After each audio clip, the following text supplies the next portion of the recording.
Okay, take two. Hi, y'all. Welcome back. Well, actually, welcome to my very first podcast. Podcast in quotation marks episode. And basically, today, by the way, this whole podcast is just going to be unscripted. But today, I'm just going to be talking about being lonely, and being socially awkward. So, I'm gonna start off by talking about my own experience. So, my own experience with being awkward, socially awkward, like, I'm not awkward in the sense of not being able to make a conversation. Like, well, kind of. I do kind of struggle with that, but it's more so with my own peers. Like, I can easily talk to an adult, which I know sounds kind of crazy, but I can easily make a conversation with an adult.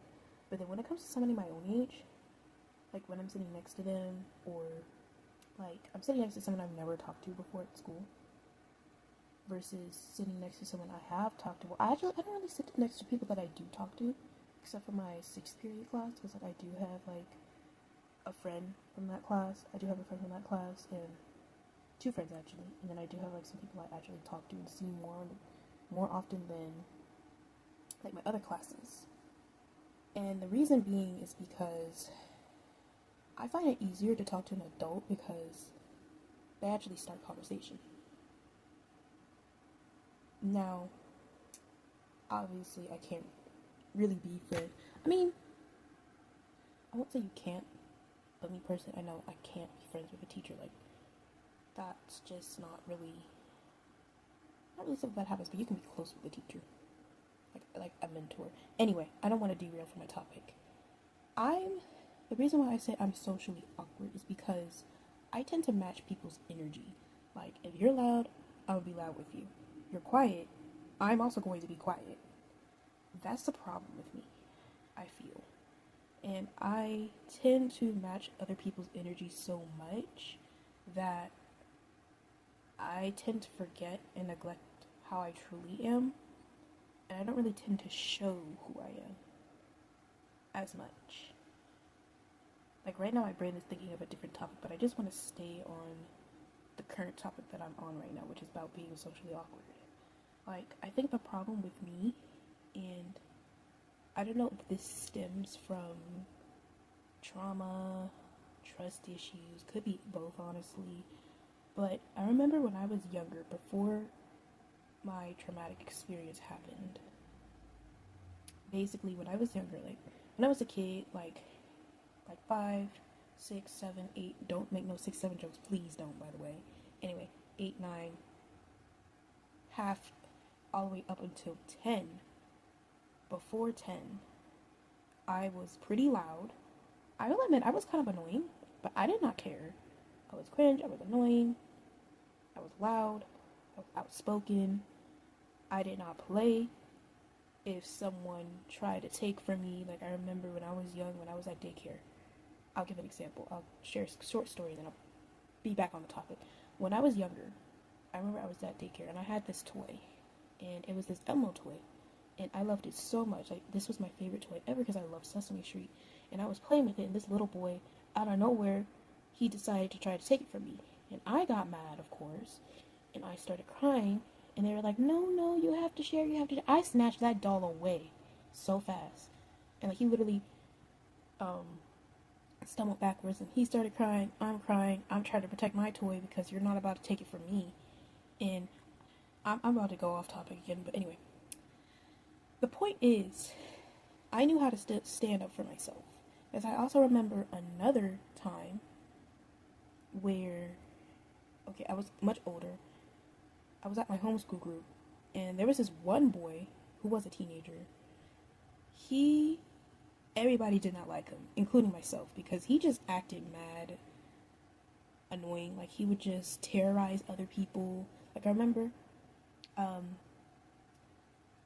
like, our homeschool group was at a church, and we had outdoors, and there's this whole bunch of trees, like, not necessarily like the forest, but it was just like a group of trees leading into the forest, and like, we had a gaga pit, it was just very beautiful, very outdoorsy, very naturey. Like, I remember the boys had like a stick fort, very beautiful fort, by the way, in my opinion, to this day. Very beautiful. Like, that's what happens when you let children play outside. They get creative.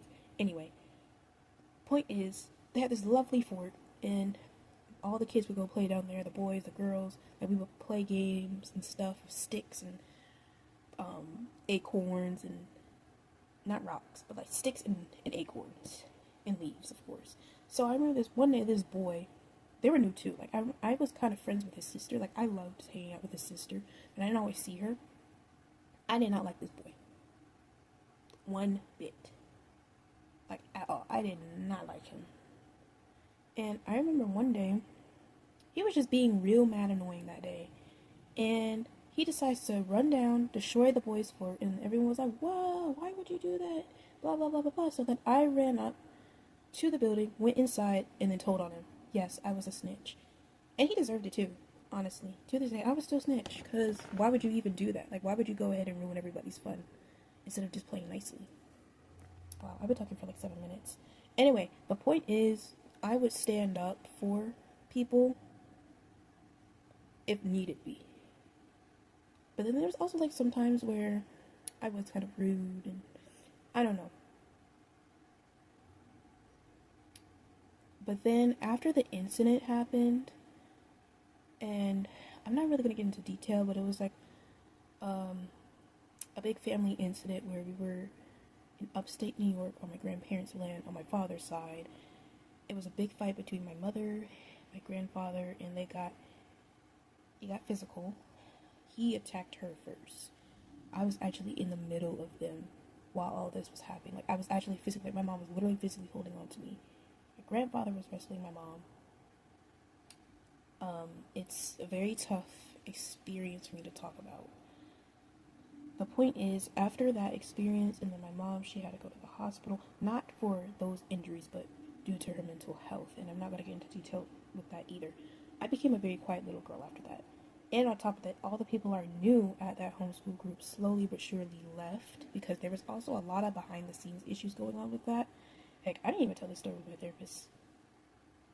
Technically, we were supposed to meet now, but oh well. That's not even up for discussion. Or the therapist I see at school for free. There's a lot of things I'm probably not even going to tell this therapist. If she ever sees me online, no, you didn't. No, you didn't. No, you didn't. I'm just kidding. I'm just kidding. You did. You did. No denying that. It's literally on social media. But the point is, once those experiences happened to me, I became very quiet and closed off, and I just became afraid of the world. Now, I'm going to fast forward a little bit, and I don't know what I'm going to title this episode. It's going to be titled something. Anyway, I'm not derail. The point is, I became quiet, then I slowly but surely not stopped being quiet, but oh boy, guess what? The pandemic happened! Yay! So everybody was inside. Oh, I forgot to mention that I moved homeschool groups. I found that, maybe that's a story for another time, but long story short, we found a friend, a family friend, that my dad did. They invited us to their homeschool group. I started going there. I made a whole bunch of friends, started talking with people again, and I was myself. Or sort of myself. But then the pandemic happened, so yeah. After that, I was pretty much inside for a while, and then I was online. I was on social media. I did talk to a lot of strangers on social media. I remember I was part of this one Discord server. I used to talk to people a lot. I was really into gacha back in 2020, alternative phase, kind of had an LGBT phase. Mom and Dad, if you ever see this, I'm okay now. I'm saved for legal reasons. That's why I'm saying that. I went through a lot. Like, I still... Oh, and another thing I forgot to mention. I wasn't fully isolated. Like, I still had my best friend. Not the friend that I just mentioned, but my best friend that I met in church. I think I met her in, like, 2017, and it's now 2025. So, it's been a long time. So she's known me for a long time. We've been best friends since we were kids. Like 9 years old. No, 8 years old. 8 and 9 years old. No, not 8 and 9. Yeah, 9 and 10 years old. one of those ages, between those ages, and I knew her for a long time. And so I used to go over to, I know, this sounds bad, shouldn't have been happening, but I used to go over to to her house almost every single day during the pandemic. We used to hang out a lot in 2020, 2021, and in 2022, yeah, we still hung out a lot. But then things started to go downhill in like 2023. My parent, our car broke down. Things happened. My mom had to go back to the hospital, and I had some really bad online experiences that led to me feeling not like myself again. And then 2024 was also pretty tough too. So, oh my gosh. Pause, y'all.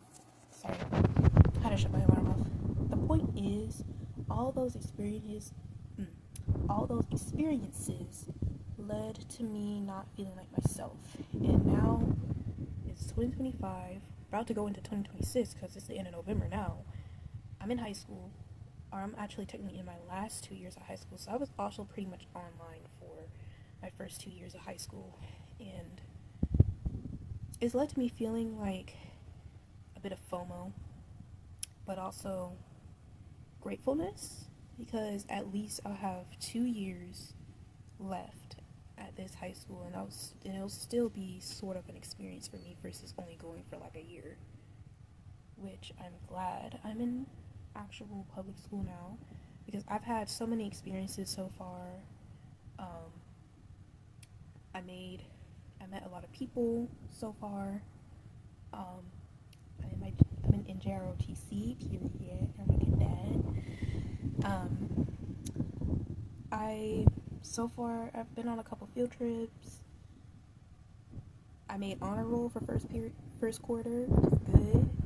So overall, it's been a positive experience going to high school. But the only downside of all this is I'm now getting to my second point.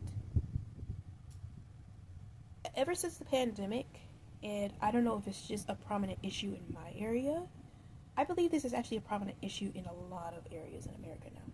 A lot of kids, including myself, are very socially awkward. Like, not really socially awkward in the sense of can't make conversation about that. Everybody is quiet, including myself, because like I mentioned earlier, I tend to match people's energy. And honestly, I don't really bring my loud self out until like I really know you, or I can tell I can be a person who's loud around you. Because I also kind of have like that, okay, I don't want to ramble, but basically I kind of also have that fear of not being accepted, but that's a whole another discussion for another time. The point is, a lot of kids are socially awkward, and it's pretty rare to find someone who's extroverted. Like, for example, I remember before I officially attended high school for the first time, they had the first ever official transition day for incoming ninth graders at my school, incoming ninth graders and new transfer students. So there was like a couple new transfer students who weren't ninth graders, and basically we all gathered and like we kind of talked for a little bit, and there was this one kid, and he was pretty social. He's very social. He's full-blown extrovert, and he also joined the program that I'm currently in too. I was so shocked to see that. I was like, what? He joined too? That's crazy. He instantly clicked with a lot of other people. Like, he was talking with everybody. He even connected with some of the quiet kids. Like, he knows how to talk to everybody very well. And I was like, dang, I wish that was me. He's a very charismatic person. And I was like, wow, he's really good. And that is someone I wish I could be. And I am trying to train myself to be that kind of person. But it is a little hard because I guess I kind of have like this fear of everybody is so quiet and kind of awkward. I don't know. I don't want to make it more awkward by saying something, but I think the moral of the story is that I realize that a lot of people, including myself, feel the same way about everyone. We're all scared. At the end of the day, we all been through a lot. We've been through a whole freaking pandemic. Not to mention that I'm coming to high school at a time where pretty much a lot of people are established. already. By established, I mean they already kind of found their friends, and already found people they know. And I have talked to people. Like, there are people who have come up to me and talked to me. I have talked to people. I do talk to people. It's not really a point where I don't talk to people. Like, I do. I try. But I think the problem is that I tend to overthink the conversation. Like, you don't realize how important it is to be social and to know how to have those conversational skills until you notice that, oh wow, that person's pretty assertive. And then you notice, and then I also noticed that, and I also noticed that being quiet can prevent you from having a lot of opportunities. This leads me to my third point. When you are quiet, it can be hard to put yourself out there. Like, for example, I'm not really quiet. Like, in the morning, I'm not really quiet because I don't care about the world. I'm quiet because I'm also very observant. I find out a lot of information about a person when I'm quiet and I'm watching. A lot of people don't realize this, but I'm quiet because I'm watching. I am listening, I am watching, and I'm hearing everything that's going on. I'm formulating in my head what to do. How do I approach this situation? A lot of people don't know that, but I'm not quiet for the reasons that a lot of people think. I'll give an example of this. I remember in my first period class, my social studies teacher, no names of course, and then my co-teacher, and then another teacher of the same subject. Oh, I'll mention the class. It's honors government, or honors NSL. It's in my state, which is DMV. Everybody knows the DMV is, so I don't feel uncomfortable mentioning my state. It's a pretty well-known state, DMV, specifically in the county that I'm in. These teachers, I remember they were talking, and they were talking about how my first period class, the whole class is quiet kids. No joke. Like, I do talk in the morning. I try to talk. Like, I'm actually literally probably the only person in that class that actually talks. But I'm not really an avid talker. Like, I'll be honest, in the morning time, I'm not really thinking about conversation. I'm thinking about, I just want some extra sleep. I just want to get things done. At least I can get things done by myself in class. Anyway, let me not. The point is, I remember one day I was hearing my teacher have a conversation, and this teacher is also pretty popular, too, because she's, I could say she's like the youngest, maybe the youngest teacher in that school. Maybe, because she's like 20, she's in her 20s, mid-20s. Like, she's literally just graduated university, like, I don't know, like a couple years ago, a year ago maybe. But yeah, she's pretty new to the game. And because of that, like, she kind of vibes with a lot of the girls that were doing soccer. Like, basically, she has a whole bunch of people in her classroom in the morning before the school bell rings for first period. Before school. And I remember she was talking with some of these girls who are in her class, but in a different class period. And she was telling him how she was going to do this field trip, but only with her 5th period class. And I was like, oh, okay. A little interesting. That is a little, a little interesting to me. I'm not going to exactly say unfair, because at the end of the day, life is not fair. But it kind of seemed like she was kind of singling out everybody else. I understand. You can't take everybody to DC. Like, you can't take everybody on a field trip because that would be expensive. But at least you could maybe include somebody from this class period, which is the first period. And I was wondering, oh, okay, so is it because it's like the whole class is quiet? And I'm not gonna lie, a lot of those kids in my first class period, that specific classroom, it is kind of depressing. Like, it's so quiet, you can hear a pin drop. But, and in my mind, I'm like, because she always tries, like, she tries to make the class not be quiet, but the way she encourages the class is almost kind of sounds desperate. No offense to that teacher. Like, if any of my teachers watch this, anybody from my school watches this, I'm sorry. I'm not mentioning your names, but I'm not taking my opinion back. Sorry, not sorry. I'm not taking my opinion back. I'm not gonna be rude either. I'm not saying this to put you down, but I'm not taking it back. And that's just it, honey. Sorry, not sorry. That's just my opinion. Anyway, I know. It sounds a little bit sassy and rude when I say it that way, but I mean, what can I say? What can I say? That's just my opinion. Anyway, her methods of trying to encourage the class is interesting to say the least. And I understand, like she tries, and I overhear like when she does talk to some of the girls that she knows, like I guess the team that she coaches, like she actually gives good advice, like she actually is funny, but I'm not even gonna lie, like some of these girls, like only like these some people, not all, some of the specific girls that I'm thinking of right now. Well, I'm not mentioning any names, by the way. They kind of give me real vibes. Like, yeah, like we know that we're awkward because I remember I overheard them talking about this one girl, talking about how like, oh, she's a little awkward and blah blah blah, but and then one person was like, no, she's not that awkward. And, like she came up to me and she was like blah blah blah blah blah. We're talking about her, and I was like, okay, so I understand now. I get it. I kind of see where y'all feel, how y'all feel about, or how this specific teacher kind of feels about us being so quiet. And, you know, I contrast that with my second period teacher. And I love, like, out of all the teachers I've had, or I'll have, I think he's going to be my favorite teacher. I say all that to say, dang, yeah, I feel like 26 minutes is crazy. Okay, I'm going to shorten this a little bit. I say all that to say is a lot of teachers don't know how to handle such a big crisis. Not even I don't even think some therapists, not all,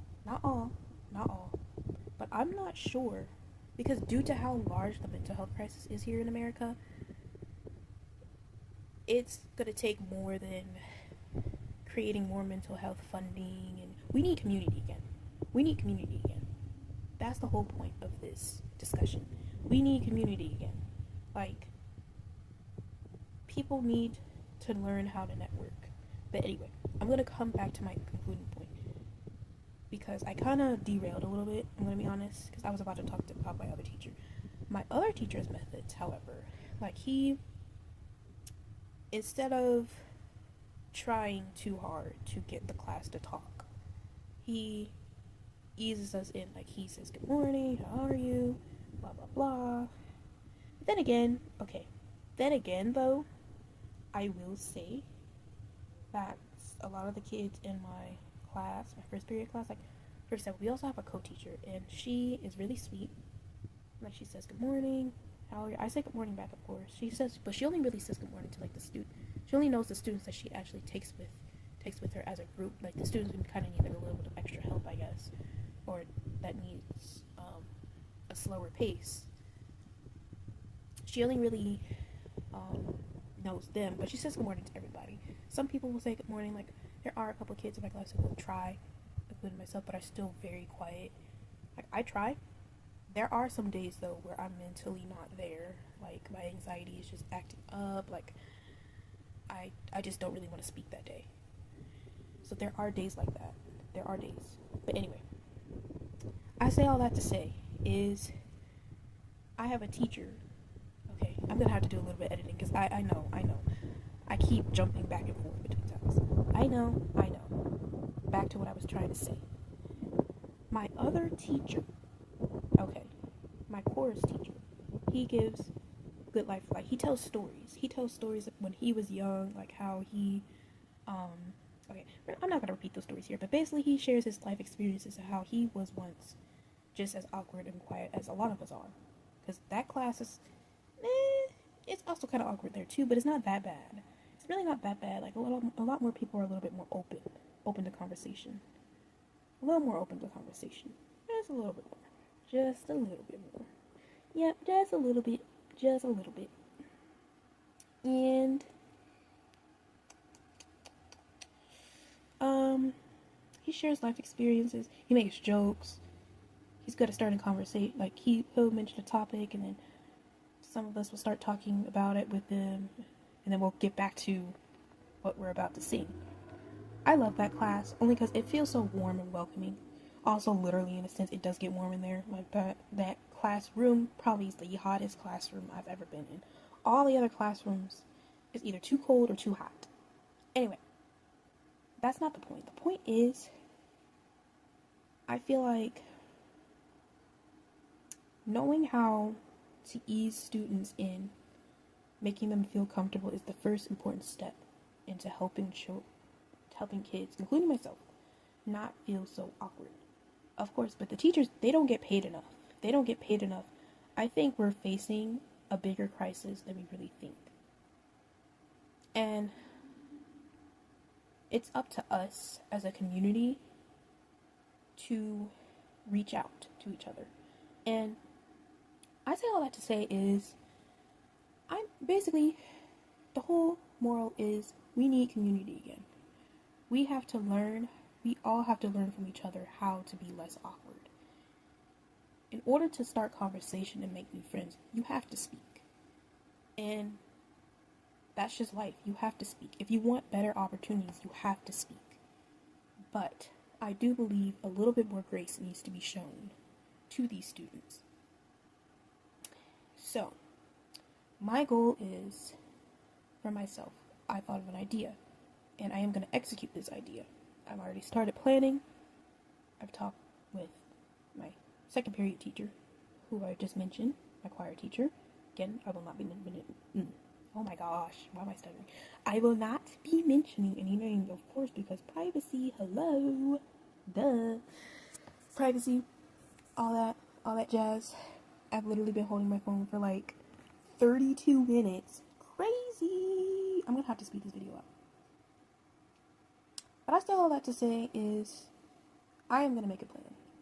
I am gonna be that person that's gonna step out and help others, including myself, feel less alone by sharing, saying, hey, you're not the only one that's struggling with awkwardness, social anxiety, yada yada yada. You're not the only one. We are not alone. Remember that saying back in 2020 where everybody said we're in this together? Well, we're in this loneliness epidemic, almost becoming a pandemic, together. We're in this social anxiety epidemic together. We are in this together. And we're going to get out of it together. Because no matter how these companies that try to use AI, and one last point, we're living in a time where big multi-millionaire, billionaire AI companies, while I understand that they believe AI is going to be this wonderful tool, it needs regulation, and it's slowly and surely becoming a wild west, including those who have used AI to talk for their loneliness, and it's affecting so many people who already have growing mental health issues. And I'm a strong believer in not using AI, but I remember reading this one post on Reddit. I wish I could link it here, but it would take me a while to search it up and forgot. I remember it was just like some image I clicked on. I think it was an open AI Reddit. It was saying we shouldn't shame people who use AI for their loneliness, and I agree. My goal is to not shame anyone if they use AI because they're lonely. My goal is to help them realize that it's okay to feel awkward. I think that should be my slogan. It's okay to be a little awkward. It is okay. It is okay that it's going to be awkward the first time you try and make conversation. That's the whole point. It has to be. At this point, it's going to have to be a little awkward the first time. But slowly but surely, those, including myself, I'm really speaking to myself. That social butterfly will leave its cocoon and fly out soon. Just because it's late doesn't mean it's not going to happen. It's better to be late than never try. And that's the end of my discussion.